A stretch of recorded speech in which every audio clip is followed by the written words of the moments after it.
नमस्कार दोस्तों, स्वागत है आपका आज के मुख्य समाचार में, जिसमें सबसे पहली और बड़ी खबर में आपको बताएंगे कि केंद्र सरकार को किसानों और जवानों की शहादत के अपमान पर जवाब देना चाहिए। ये बड़ा बयान दिया है राहुल गांधी ने। दूसरी बड़ी खबर में जिक्र होगा कि लॉकडाउन की अफवाह पर जारी है मजदूरों का पलायन, दोगुना किराया देकर भी शहर भी छोड़ रहे हैं लोग। और तीसरी बड़ी खबर में जिक्र होगा बंगाल के चुनाव का। भाजपा बेच रही है झूठ की फैक्ट्री, मेरा पैर तोड़ा ताकि मैं नहीं कर सकूं प्रचार, ये बयान दिया है ममता बनर्जी ने। दोस्तों, हर एक खबर की गहराई में आपको ले जाएंगे, लेकिन उससे पहले अगर आपको भी ऐसा लगता है कि महंगाई, किसानों का मुद्दा और बेरोजगारी भाजपा को बंगाल में जबरदस्त नुकसान पहुंचा सकता है, तो आप अभी इस वीडियो को लाइक कीजिए और इस लाल बटन को दबा के चैनल को फ्री में सब्सक्राइब करके घंटी बजाकर कमेंट में लिखिए जय हिंद। दोस्तों, रुक करते हैं तमाम बड़ी खबरों की तरफ। केंद्र सरकार को किसानों और जवानों की शहादत के अपमान पर जवाब देना चाहिए, राहुल। जी हां दोस्तों, कांग्रेस के पूर्व अध्यक्ष राहुल गांधी ने शहीद दिवस के मौके पर मंगलवार को कहा कि केंद्र सरकार को जवानों और किसानों की शहादत के अपमान पर जवाब देना चाहिए। उन्होंने ट्वीट किया, बलिदान बॉर्डर पर जवान का, दिल्ली सीमा पर किसान का, केंद्र सरकार जवाब दो उनकी शहादत के अपमान का। गौरतलब है कि वर्ष 1931 में भारतीय स्वतंत्रता आंदोलन के दौरान क्रांतिकारी भगत सिंह, राजगुरु और सुखदेव को 23 मार्च को ही अंग्रेजों ने फांसी दी थी। आज के दिन को शहीद दिवस के तौर पर मनाया जाता है।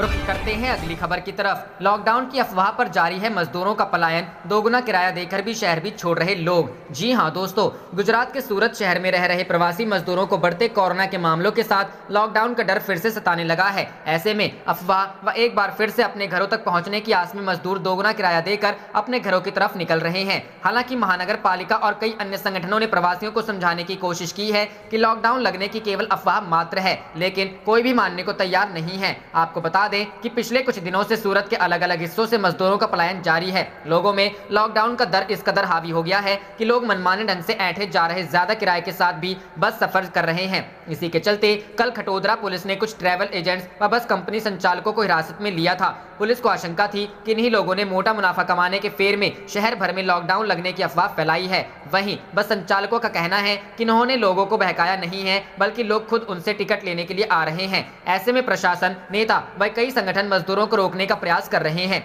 लेकिन रोज करीब दर्जन भर बसों से करीब 1,500 से 2,000 मजदूरों अपने घर को लौट रहे हैं। प्रशासन कई लोगों की मदद से बस संचालकों को बस चलाने से रोक रहा है, लेकिन वे मानने को तैयार नहीं है। ऐसे में उनके सामने भी समस्या है कि आखिर किस बिना पर उन्हें बस न चलाने दिया जाए। जानकारी के मुताबिक पुलिस ने प्रवासियों को रोकने के लिए लगातार कार्रवाई शुरू कर दी है। अब तक 5 एजेंटों के खिलाफ मामला दर्ज किया गया है। इसके अलावा सभी अनधिकृत काउंटर बंद करवाए जा रहे हैं।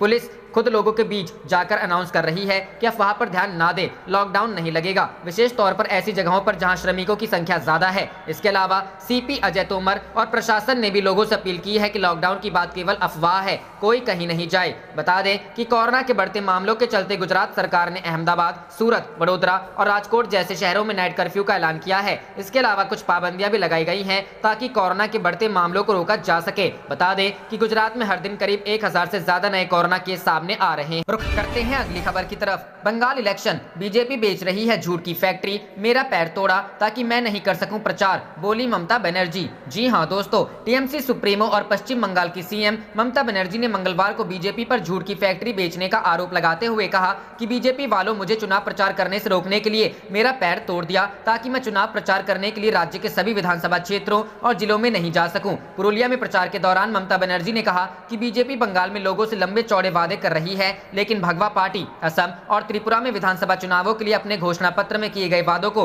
पूरा करने से मुकर गई। बीजेपी के पास केवल झूठ की फैक्ट्री। ममता बनर्जी ने कहा कि बीजेपी सरकारी कंपनियों को बेच रही है, सेल, कोल इंडिया, बीएसएनएल सभी को बेच रही है, कर्मचारियों को बेरोजगार कर दिया, वे सभी केंद्रीय संस्थानों को बंद कर रहे हैं। सिर्फ एक ही फैक्ट्री बची रहेगी जो नरेंद्र मोदी के झूठ और बीजेपी के फरेब की है। उन्होंने कहा कि मुझे मारा गया, मेरे सिर और पैर में चोट है, इसके बाद भी आपके बीच आई हूं और चुनाव प्रचार कर रही हूं। भारतीय जनता पार्टी वालों मुझे चुनाव प्रचार करने से रोकने के लिए मेरा पैर तोड़ दिया ताकि मैं चुनाव प्रचार करने के लिए राज्य के सभी विधानसभा क्षेत्रों और जिलों में नहीं जा सकूं। उन्होंने लोगों से बाहर के गुंडों को वोट नहीं देने का आग्रह करते हुए कहा कि वह किसी धमकी से नहीं डरती हैं और यदि धमकी दी गई तो वह उसका मुकाबला करेंगी। ममता बनर्जी ने यहाँ भी बीजेपी को बाहरी पार्टी बताते हुए कहा कि बाहरी गुंडे आपसे आपके पास वोट मांगने के लिए आएंगे, पर उनके झांसे में नहीं आए। जब वो आए तो आपके घर में जो भी सामान हो उससे उन्हें मारकर भगाएं। बीजेपी पर खुद पर हुए हमले का आरोप लगाते हुए कहा कि बीजेपी दुर्योधन और दुशासन का दल है। रुख करते हैं अगली खबर की तरफ। यूपी पंचायत चुनाव 2021 युद्ध स्तर पर जुटी कांग्रेस गांव-गांव में बीजेपी के खिलाफ चलाएगी अभियान।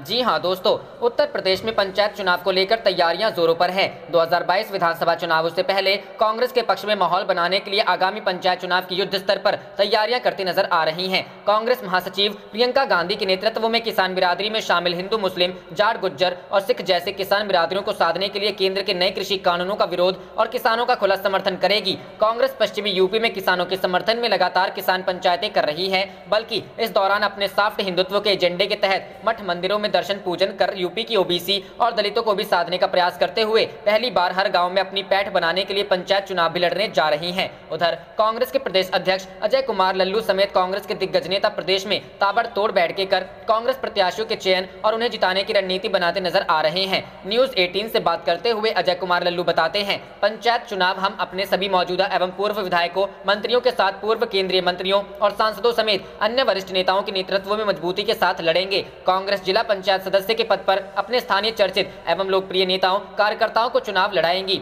लल्लू ने बताया कि कांग्रेस उत्तर प्रदेश के पंचायत चुनाव में योगी मोदी सरकार के अधूरे वादों को और नाकामियों को अपना मुद्दा बनाएगी। इस दौरान एक और जहां यूपी के किसानों, नौजवानों, खेत खलिहानों, गांव गरीब और सड़क, बिजली, पानी जैसी स्थानीय जन समस्याओं को अपना प्रमुख मुद्दा बनाकर पंचायत चुनाव में अब कांग्रेस को मौका दिए जाने की अपील करेगी। तो वहीं लगातार बढ़ रही डीजल, पेट्रोल और गैस की कीमतों, कानून व्यवस्था, महिला सुरक्षा, बेरोजगारी, भुखमरी और तहसील से लेकर थानों में फैले भ्रष्टाचार को भी प्रमुखता से उठाकर कांग्रेस प्रदेश के हर एक गाँव में मोदी योगी सरकार को बेनकाब करने का काम। रुख करते हैं अगली खबर की तरफ। कांग्रेस एक विचार, ये सिर्फ गांधी परिवार नहीं, असम में बोली प्रियंका गांधी। जी हां दोस्तों, कांग्रेस महासचिव प्रियंका गांधी फिलहाल असम के दौरे पर हैं। वह असम विधानसभा चुनावों के लिए जोर शोर से चुनाव प्रचार में जुटी हैं। इस बीच उन्होंने कहा है कि कांग्रेस गांधी परिवार नहीं, एक विचार है जिस पर भारत का निर्माण हुआ है। उन्होंने इंडिया टुडे के साथ खास बातचीत में कहा कि कांग्रेस का मतलब गांधी परिवार नहीं है, कांग्रेस एक विचार है जिस पर भारत का निर्माण हुआ था। गांधी परिवार असंगत है,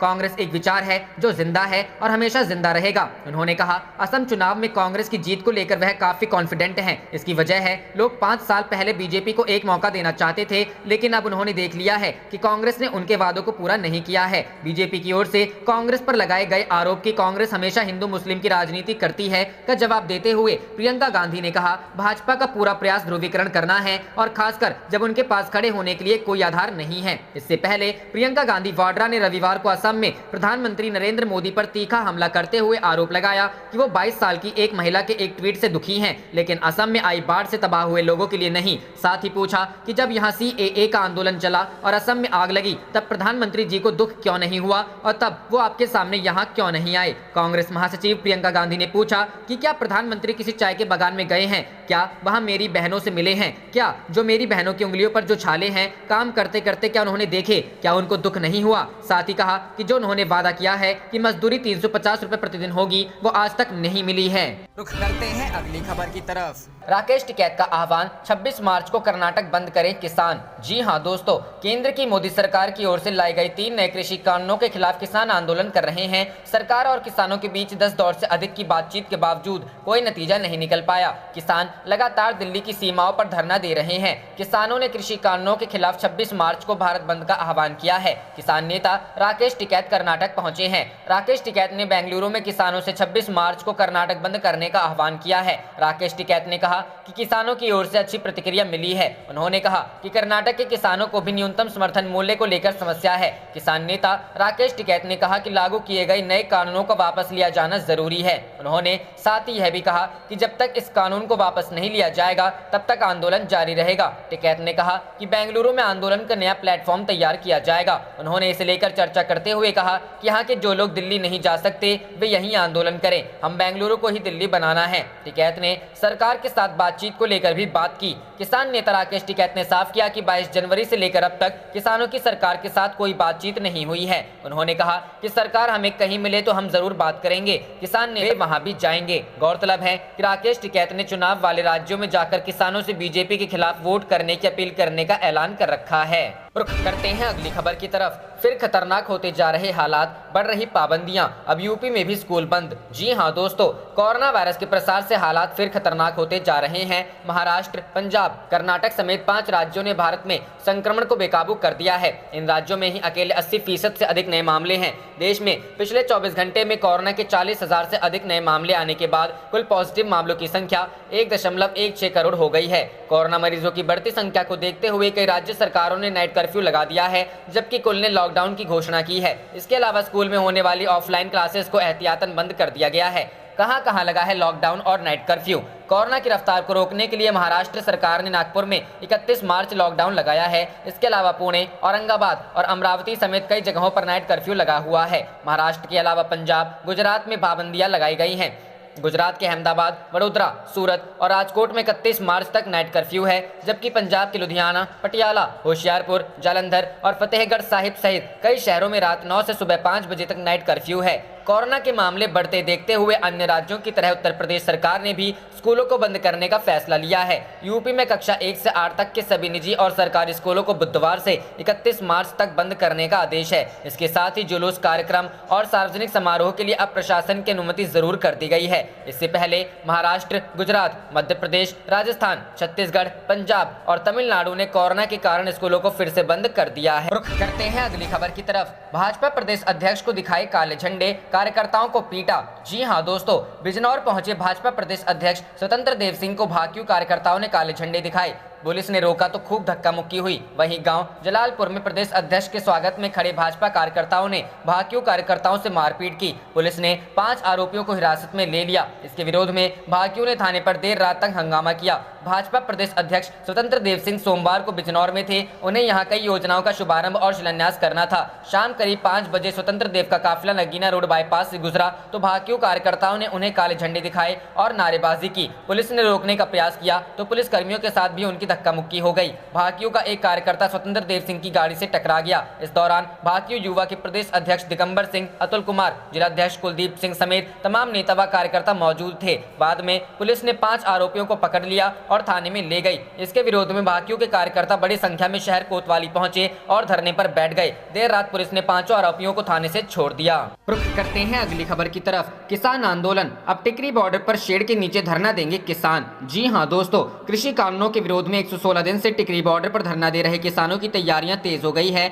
धरना स्थल पर टीन शेड बनाने का काम तेज हो गया है। मंच पर पहले ही टीन शेड बना दिया गया था। अब किसानों के लिए भी 140 फुट लंबा और 40 फुट चौड़ा शेड तैयार किया जा रहा है। इसी के नीचे युवाओं के नेतृत्व में शहीद भगत सिंह, सुखदेव व राजगुरु को श्रद्धांजलि दी जाएगी। किसान नेताओं द्वारा करीब 4 महीने से जारी आंदोलन को मजबूती देने के लिए लगातार नए प्रयोग किए जा रहे हैं। लोगों से ज्यादा संख्या में कृषि कानूनों की वापसी को लेकर चल रहे धरने में शामिल होने की अपील की जा रही है। किसान नेता जोगेंद्र नैन ने कहा कि आज 36 बिरादरी का किसान एक हो गया है। यदि पूंजीपतियों को खाद्य सामग्री के भंडारण की छूट मिल गई तो गरीब व मजदूरों को खाने तक के लाले पड़ जाएंगे। किसान नेता बलदेव सिंह ने किसानों से अपील करते हुए कहा कि धरने में किसान ज्यादा से ज्यादा संख्या में डटे रहें। दिन के साथ साथ रात के समय भी धरना स्थल पर मौजूद रहें। संयुक्त किसान मोर्चा द्वारा किसानों की सुविधा का रहा है। इसी कड़ी में यह टीन शेड तैयार करवाया जा रहा है। उन्होंने कहा कि धरने को पहले से भी मजबूती से चलाया जाएगा। उनके अनुसार जिस दिन सरकार उनकी बात मान लेगी वे धरना स्थल से सब कुछ समेटकर वापस चले जाएंगे। किसान दिल्ली की सीमा पर कब्जा करने नहीं आए हैं, वे केवल सरकार से अपना हक मांगने के लिए यहाँ 116 दिनों से सड़क पर ठहरे हुए हैं। उन्हें मालूम है कि यदि वह इस दफा पीछे हटे तो उनके हाथ कुछ नहीं लगेगा। किसानों को उम्मीद है कि सरकार उनकी बात समझेगी और उनको उनका हक जरूर देगी। संयुक्त किसान मोर्चा ने अभी तो 23 से 29 मार्च तक का कार्यक्रम तय कर रखा है। रुख करते हैं अगली खबर की तरफ। मनीष तिवारी बंगाल में कांग्रेस के बने स्टार प्रचारक। जी हां दोस्तों, पश्चिम बंगाल में दूसरे चरण के मतदान के लिए कांग्रेस ने मनीष तिवारी का नाम स्टार प्रचारकों की सूची में डाला है। मनीष तिवारी कांग्रेस नेतृत्व को पार्टी में सुधार के लिए पत्र लिखने वालों में से एक थे। यहां तक कि जम्मू में एक सार्वजनिक बैठक को भी उन्होंने संबोधित किया था। पार्टी ने स्टार प्रचारकों की जो पिछली सूची जारी की थी उसमें G23 के मनीष तिवारी, आनंद शर्मा, कपिल सिब्बल और गुलाम नबी आजाद का नाम नहीं था। उस समय पार्टी ने कहा था कि स्टार प्रचारकों के नाम राज्य इकाई द्वारा मांग के अनुसार तय किए जाते हैं। सूची में जिन लोगों का नाम शामिल किया गया है उनमें सोनिया गांधी, पूर्व प्रधानमंत्री मनमोहन सिंह, राहुल गांधी और प्रियंका गांधी हैं। इसके अलावा जयवीर शेरगिल का नाम भी है। कांग्रेस राज्य के 294 विधानसभा क्षेत्रों की 92 सीटों पर वाम मोर्चे और आईएसएफ के साथ गठबंधन में चुनाव लड़ रही है। पश्चिम बंगाल में विधानसभा चुनाव 27 मार्च से 8 चरणों में होंगे और परिणाम 2 मई को घोषित किए जाएंगे। रुख करते हैं अगली खबर की तरफ। किसान आंदोलन, इस बार दिल्ली में भी दिखेगा भारत बंद का असर, गांव-गांव जा रहे किसान नेता। जी हां दोस्तों, संयुक्त किसान मोर्चा 26 मार्च के पूर्ण भारत बंद को सफल बनाने के लिए देश भर में कई कार्यक्रम आयोजित कर रहा है। मोर्चा ने कहा कि लोगों के मिल रहे समर्थन से साफ है कि भारत बंद सफल रहेगा। दिल्ली में भी भारत बंद का असर देखने को मिलेगा। किसान नेताओं का कहना है कि इस बार पूर्ण रूप से भारत बंद को सफल बनाने के लिए वे गाँव-गाँव जा रहे हैं। हर जगह काफी तादाद में लोगों का समर्थन मिल रहा है। कई राज्यों से लोग चाहकर भी दिल्ली मोर्चा पर नहीं आ रहे हैं। ऐसे लोग अपने अपने राज्यों में ही धरना प्रदर्शन कर रहे हैं। किसान नेताओं का कहना है कि 23 मार्च को शहीद भगत सिंह, राजगुरु और सुखदेव के शहीदी दिवस पर दिल्ली के आसपास के धरना स्थलों पर देश भर से युवा आ रहे हैं। महिलाएं और पुरुष पहले से ही किसान आंदोलन में अपनी महत्वपूर्ण भूमिका निभा रहे हैं। भगत सिंह के विचारों पर चलते हुए युवा इस 23 मार्च को देश के किसानों मजदूरों के हकों की लड़ाई लड़ने आ रहे हैं। संयुक्त किसान मोर्चा की संसदीय समिति की ओर से आवश्यक वस्तु अधिनियम को तुरंत लागू किए जाने की कड़े शब्दों में निंदा की गई है। किसान नेताओं ने कहा कि यह गरीब लोगों की खाद्य सुरक्षा और किसानों की खरीद बढ़ाने की मांग के प्रति असंवेदनशीलता है। किसान मोर्चा की मांग है कि ECAA और अन्य 2 कानूनों को तुरंत निरस्त किया जाए।